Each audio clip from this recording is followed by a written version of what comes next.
Bendiciones del Señor. En este Desde el Patio le decía a Esmerlin que iba a hacer un desahogo pastoral.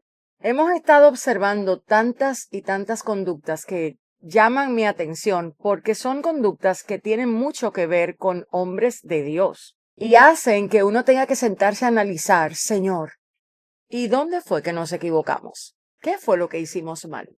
Y quiero en este tiempo de reflexión, vamos a hablar de la naturaleza humana.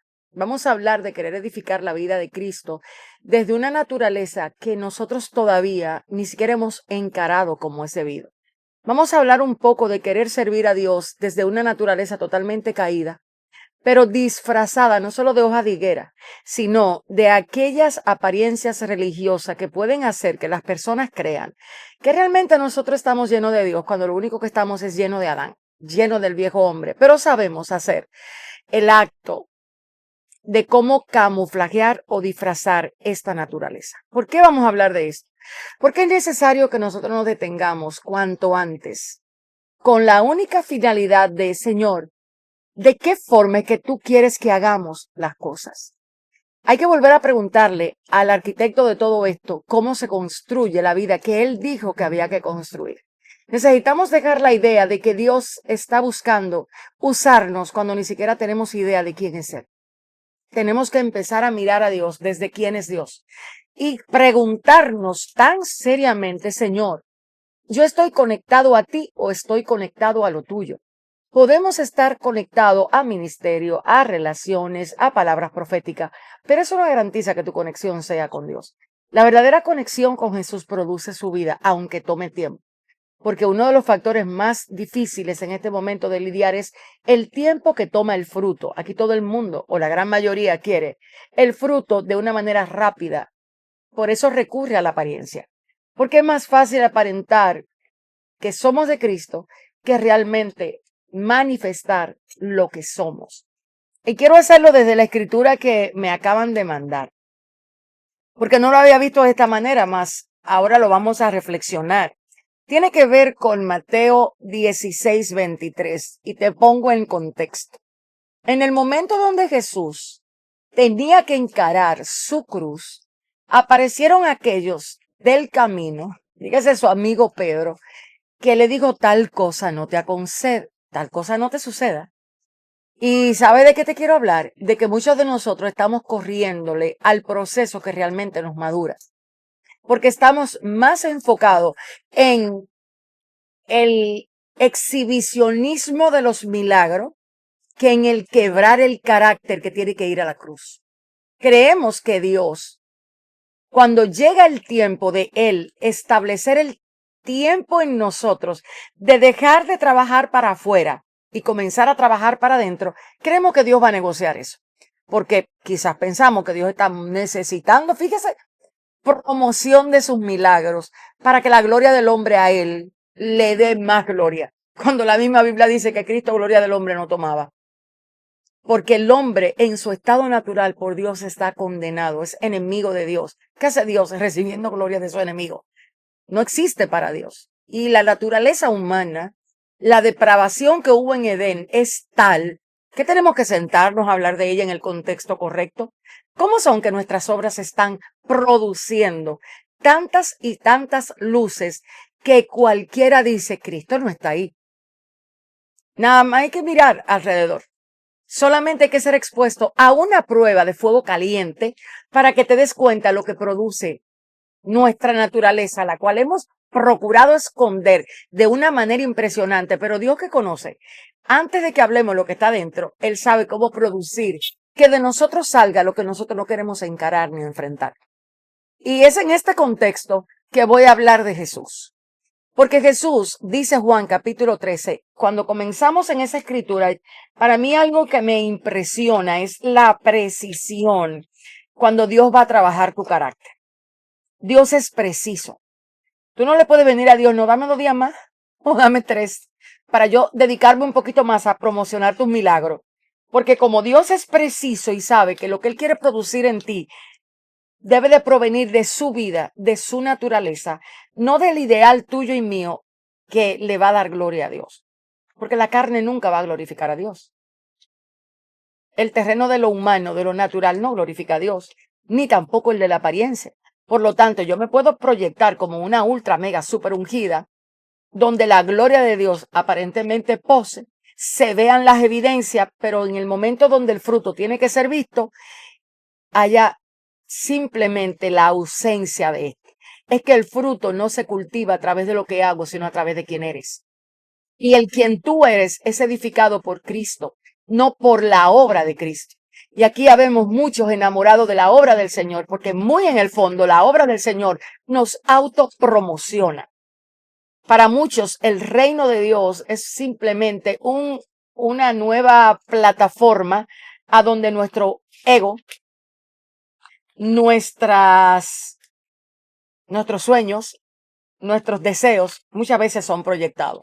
Y es en ese escenario que yo quiero hoy reflexionar acerca de Cristo. En el momento en que a Cristo le llegó la hora de trabajar el carácter, cuando él le tocó aprender obediencia, cuando él tuvo que menospreciar el oprobio, cuando él tuvo que hacer silencio para obedecer al Padre, cuando él decidió no abrir su boca, porque lo que iba a hablar tenía que estrictamente estar sometido a quien era él, el Hijo de Dios, sometido a una prueba por el Padre. O sea, Cristo, dice la Biblia, que a él nadie le tomó su vida, él la entregó. Entonces vamos a comenzar con lo que sucedió ese día. Imagínate la semana en la que el cielo dijo, esta es la semana en donde tú vas a ser probado. Dice la palabra en Juan 13, antes de la fiesta de la Pascua, sabiendo Jesús que su hora había llegado para pasar de este mundo al Padre, habiendo amado a los suyos que estaban en el mundo, los amó hasta el fin. Aquí en esta escritura, no es la base, no es la escritura base. La escritura base es la siguiente. Mateo 16, 23. Jesús se dirigió a Pedro y le dijo, aléjate de mí, Satanás. Préstale atención que quien está diciendo esto es el Rey de Reyes y el Señor de Señores. A este no lo engaña nadie. Él no le dijo Satanás a Pedro porque se había equivocado, ni porque estaba enojado. Era porque reconocía la naturaleza que estaba operando desde Pedro. Y muchos de nosotros desconocemos que el Señor sabe la naturaleza en la que nosotros operamos, aún en el escenario de mayor gloria aparente ante los ojos de los hombres. Ya el Señor sabe el tamaño del ego que nos ha poseído. Y es con eso que Dios va a trabajar. Es eso que Dios va a derribar. Sin importar en el lugar donde estés. Dios al altivo lo mira de lejos. Y muchos de nosotros, como no hemos trabajado a la luz de la realidad de Cristo, nuestra vida interna, seguimos produciendo la obra de la carne vestida del fruto del Espíritu. ¿Y sabe cómo se llama eso? Autoengaño. Entonces vuelvo a la escritura en Mateo 16, 23, donde el Señor Jesús le dice a Pedro, aléjate de mí. Anote, adversario quiere decir este nombre, Satanás. Representas una trampa peligrosa para mí. Esta versión es tremenda. Dice, ves las cosas solamente desde el punto de vista humano, no desde el punto de vista de Dios. ¿Qué está sucediendo aquí? Cristo está comparando a Satanás con el hombre. Esto es lo que yo veo. Aléjate de mí, Satanás, punto. Y luego le dice, porque tú representas una trampa peligrosa para mí, porque miras solamente desde el punto de vista humano. Ojo, aquí Cristo no le está diciendo a Pedro cualquier cosa. Aquí está comparando a Satanás. Ojo, le dijo, aléjate de mí, Satanás. Sabemos que está hablándole a Pedro, pero lo que está usando de referencia en la comparación es la forma del hombre ver las cosas. ¿Y usted sabe por qué? Porque esta semana entera he estado analizando la distorsión en la que el ser humano no, porque el ser humano está muerto en delitos y pecados. La distorsión en la que nosotros como hijos de Dios podemos caer cuando no nos damos cuenta que nuestra predisposición constantemente tiende a ser tendencia hacia el mal, pero lo disfrazamos. Muchas veces no lo observamos desde la realidad de lo que está aconteciendo, sino desde la realidad distorsionada de un yo muchas veces más influenciado del pasado que de las nuevas instrucciones que pertenecen a la vida y a la piedad. Entonces es muy importante que como iglesia en el tiempo en el que estamos comencemos realmente a remojar la barba. Es hora de hablar lo suficientemente claro para que el espejo nos hable de qué es lo que estamos proyectando. Porque mientras te estés distrayendo mirando lo que otro proyecta, no vas a mirar lo que tú estás proyectando en el escenario en el que Dios te tiene. Aquí el día donde, como Cristo le dice aquí a Juan, o Juan se recuerda y escribe en el capítulo 13, dice, sabiendo Jesús que su hora había llegado, ¿de qué? Para pasar de este mundo al Padre. ¿Cuándo va a llegar la hora de que nosotros en este tiempo entendamos esa verdad bíblica? Pasar de este mundo, de este cosmos, de esta perspectiva humanista, humana, tan carente de la vida de Cristo, para realmente pasar a la dimensión de la paternidad espiritual, que no está para que el Padre haga lo que yo quiero, ni para que el Padre conteste mis oraciones personales, no. Está para yo tener una comunión con Él que glorifique su nombre. Y esto tiene que ver directamente con Cristo. Entonces vamos a volver a lo que sucede aquí. Ese día que Cristo, si durmió, puede que sí, se levantara temprano como él acostumbraba, el momento en el que él se levantó, él percibió, entendió y dijo, se acabaron los milagros, se acabaron las manifestaciones externas de poder. Ahora viene la prueba del carácter. Y fíjate cuál fue la prueba. Amar a los suyos hasta el fin. Y aquí algunos van a pasar el video. Porque realmente a muy pocos de nosotros nos está interesando amar a la manera de Cristo. Nosotros queremos amar como ama Hollywood. O como aman las novelas. O como ama la psicología. O como ama el mundo. Pero amar como dijo Cristo que había que amar, tenemos que empezar a cuestionarnos si realmente ese tipo de amor es el que queremos tener. Y más en el tiempo donde estamos, en donde estamos protegiendo más nuestra reputación y nuestro yo que la verdad de Cristo en nosotros. Para muchos de nosotros es más importante, y esto es penoso, aparentar que somos que permanecer amando a los nuestros hasta el fin. ¿Sabes por qué aquí dice habiendo amado a los suyos que estaban en el mundo? Esta gente no había sido transformada. Esta gente no había sido renovada. Esta gente no tenía la vida de Cristo. Esta gente solamente había aprendido a caminar con Él. No tenía todavía el poder del Espíritu. Eran personas comunes y corrientes, llenos de mal. Sin embargo, la decisión de Cristo era de ser capaz, ser obediente, hasta el punto de amar a los que estaban en el mundo y amarlos hasta el fin. ¡Ay, qué escenario! Cuando nosotros fragmentamos el amor en el momento en el que mi yo se siente herido. ¿Y usted sabe por qué pasa eso? Porque no hemos encarado realmente la naturaleza desde la que operamos. Muchos de nosotros en este momento necesitamos sentarnos con nosotros mismos para evaluar. ¿Yo opero desde la naturaleza del espíritu o opero desde la naturaleza del viejo hombre? ¿Cuáles son mis acciones? ¿Me exploto por cualquier cosa? ¿Me enojo por cualquier cosa? ¿Soy lento para perdonar? ¿Tengo un sistema de pensamiento donde creo que realmente están hablando de mí, me están murmurando a mí y eso me hace estar a la defensiva? ¿O siempre tengo una palabra dura para decirle a las personas sus verdades? O sea, ¿qué tipo de creyentes somos nosotros? Aquí está pasando algo interesante. Y es que ese día, Cristo ya sabía algo que quizás nosotros estamos ignorando. Si el Padre viene a buscar en nosotros el fruto del Espíritu, en la prueba en la que te tiene, ¿cuáles son las decisiones que tú vas a tomar? ¿Cuáles son los acápites que tú sientes que tienes que hacer? Tus acápites son, yo voy a amar hasta el fin. O vas a fragmentar tu amor en nombre de tu razón, porque aquí hay personas que en este momento tienen que preguntarse si para ellos su razón sigue siendo realmente más importante que Cristo. Y aquí vienen los argumentos carnales. No, lo que pasa es que a mí y tantos argumentos que realmente terminan evidenciando que no es Cristo quien nos llena, sino nuestra propia idea del Cristo que me inventé, para así callar silenciosamente mi mente y decir, no, yo soy cristiano. Y lo único que nos queda es simplemente un Cristo de boca, pero no de esencia. Es hora de nosotros reflexionar. Es hora de nosotros encarar la realidad de una mente que tiene que ser renovada. Renovada de la manera correcta y en el orden correcto. Y el primer orden es empezar a aniquilar al viejo hombre, como el apóstol Pablo nos dijo, hagan morir ustedes. No, no es que venga alguien y te haga, no, eres tú que tienes que aprender en oración, a rogarle a Dios que te dé la capacidad de tú hacer morir tu viejo hombre. ¿Sabes por qué? Porque ese señor sale en cualquier escenario donde él se siente que alguien le roba el show. Si hay algo que el viejo hombre ama es ser protagonista. Y si alguien viene y le roba el lugar o le hace sentir que alguien tiene mayor preeminencia que él, te aseguro que esa naturaleza va a dispararse de una manera impresionante. Entonces Cristo aquí tomó la resolución antes de que comenzara su prueba de amar a los suyos hasta el fin. ¿Cómo se llama la prueba en la que tú estás? ¿Lo puedes identificar? ¿Cuáles fueron tus resoluciones? ¿Permanecer en Cristo hasta el fin? ¿O permitirte que tu corazón se fraccione para allí hacer lo que tu voluntad quiera?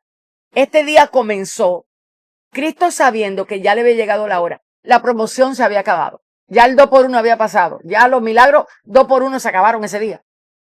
El corre detrás del Cristo que todos amaban se acabó ese día.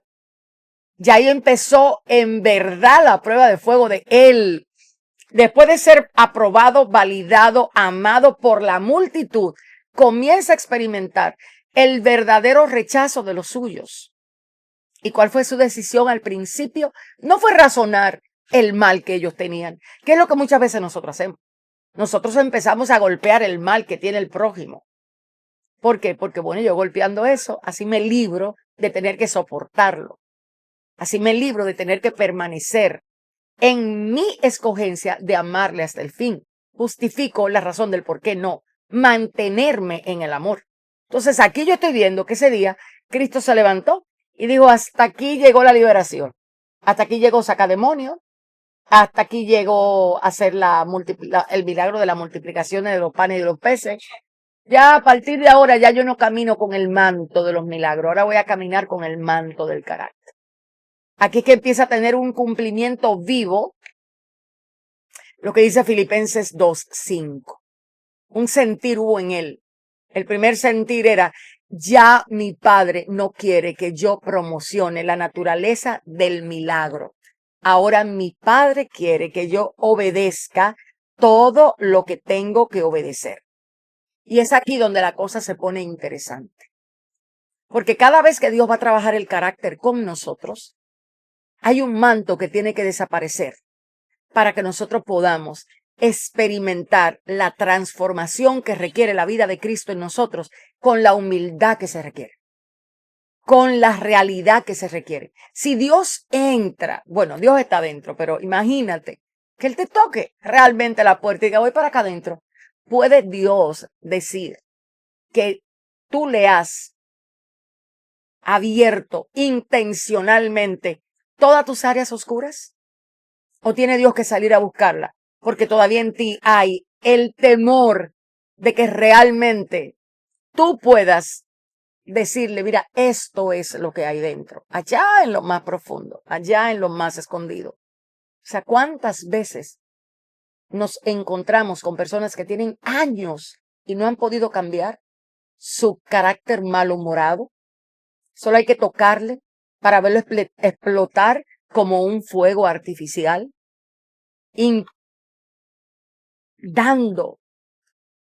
mostrando la ausencia de la vida de Jesús ahí.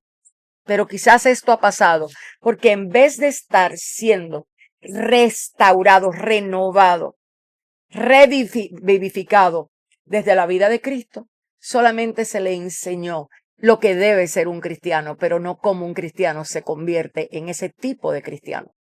Hoy estamos llenos de muchas personas que dicen lo que hay que hacer, pero muy pocos te dicen cómo tienes que hacerlo. Hay muchas personas que te dan el discursito de que tú tienes que perdonar, de que tú tienes que ser paciente. Pero enseñarte paciencia no solo es una obra del Espíritu, también es una obra de aquellas personas maduras que aprendieron en el ejercicio de la paciencia a impartirle su vida a otro. Entonces necesitamos comenzar a darnos cuenta que hemos edificado, que estamos produciendo lo que estamos produciendo. Este día, el día donde el Padre le dijo a Cristo, ya no más milagros, ya no más exposición para que vean mi poder. Ahora quiero que vean tu carácter, porque es con tu carácter que vas a vencer toda obra de mal. Es con tu obediencia que vas a desautorizar toda desobediencia. Es con tu padecimiento que vas a impartir vida a otros cuando tengan que padecer. ¿Y saben qué hizo Cristo? Primera característica, obediencia. Pudo reconocer, hasta aquí llegó mi ministerio público, porque iba a empezar el ministerio privado. Hay personas que no se bajan del ministerio público. Hay personas que no se sientan a analizar cómo fue la última jornada ministerial, a cuántas personas agredieron, cuántas cosas hicieron por debajo de la mesa. No, ellos no pasan inventario. Simplemente van corriendo en el corre-corre de una humanidad acelerada por llegar a algún lugar, pero ni siquiera se sabe hacia dónde, con la idea de que Dios quiere que yo haga mucho, mucho, mucho, aunque no le preste atención cómo lo voy a hacer, ni desde qué naturaleza lo voy a hacer. Este día, para Cristo acabó el ministerio público. Ahí se fue todo lo que él por 3 años había acostumbrado a hacer como prioridad. Dar a conocer. A partir de ahora entraba el hombre silencioso. El hombre llevado por la voluntad de un hombre pecador. El hombre que tuvo que ser arrastrado, condenado, enjuiciado, mas la palabra dice que no abrió su boca. Y yo no creo que él no abriera su boca, no porque no tenía el carácter para hablar. Él era la palabra viva. Él podía tener todos los argumentos en ese momento porque él era inocente. Pero usted sabe por qué él no abrió su boca. Porque ya había una escritura que había descrito su carácter. Ya había un profeta que había entrado en el espíritu a observar la vida del Cristo, no de Jesús solamente, sino del Cristo, del ungido, del que iba a redimir a toda una humanidad caída. Ya ese carácter se había revelado, ya se había mostrado cuál era el carácter real que iba a glorificar al Padre en el momento de la prueba. Y aquí que está el tema con esto. En el momento de la prueba hay un carácter que glorifica al Padre. En el momento de la exposición hay una fe que glorifica al Padre. Cuando Cristo necesitaba exponer una fe que hiciera que todo el que estuviera alrededor de él entendiera que Dios era Dios de milagros, de prodigios, de maravillas, él lo hizo. ¿Te acuerdas de ese gran día? Cuando él llegó oportunamente a la tumba de Lázaro. Y esto tiene un misterio porque hay personas que se resisten a morir. Hay gente que no quiere morir, que quiere que Dios lo sane. Pero en la sanidad realmente no está la transformación, sino el persistir en los viejos hábitos. Y en esta historia no se había revelado el nombre de que Cristo era la resurrección. ¿Quién lo iba a manifestar? ¿Quién lo iba a revelar? ¿Quién lo iba a exponer? Su amigo Lázaro. Su amigo Lázaro. Él no quería sanarlo, él quería resucitarlo. Y eso hoy está pasando a la orden del día. Gente que con desespero le está diciendo a Dios, sáname. En vez de cambiar la oración y decir, mátame yo, Señor, enséñame cómo le doy muerte a este ser desgraciado que vive dentro de mí, que no se cansa de querer ser el primero, que no se cansa de anhelar cosas que no convienen, que no se cansa de desear cosas para sentirse muchas veces validado, respetado, honrado. ¿Y qué fue lo que hizo Cristo en ese momento? Dijo, Lázaro, ven, sal fuera. Pero sin antes decirle a las hermanas, yo no te dije que yo soy la resurrección. ¿Cómo hoy pudiéramos saber que Él es la resurrección?